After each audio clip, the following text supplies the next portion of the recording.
I don't think so. That's not ఏదో ఉంటుంది కానీ that's not the effort. Ticket rates నార్మల్గా government is not made a big problem. వాళ్ళు ఏది కావాలంటే చేసేసుకోవచ్చు అని చెప్పారు without any problem.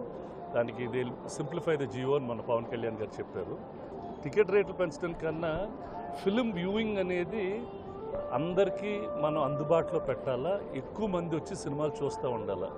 It is one of the cheapest entertainment and it is the best community. అంటే ఒక ఆనందం అందరు ఫ్యామిలీస్ని, ఇప్పుడు చాలామంది ఆడియన్స్ థియేటర్స్కి రావటం లేదు.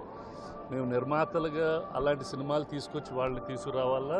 We have to keep it affordable for them and అది ఒక మంచి ఎక్స్పీరియన్స్గా క్రియేట్ చేయటం is the most important thing. అప్పుడే సినిమాలు సర్వైవ్ అవుతాయి, థియేటర్స్ సర్వైవ్ అవుతాయి అండ్ ఆ బిజినెస్లో చాలామందికి ఉద్యోగాలు కూడా ఉంటాయి. సో దట్ యాక్టివిటీ అనేది the whole industry should look forward. దాన్ని ఎలా ఆ యాక్టివిటీని కమ్యూనిటీ బిల్డింగ్ ఎలా చేయాలని మేము అందరూ ఆలోచించి చేస్తాం.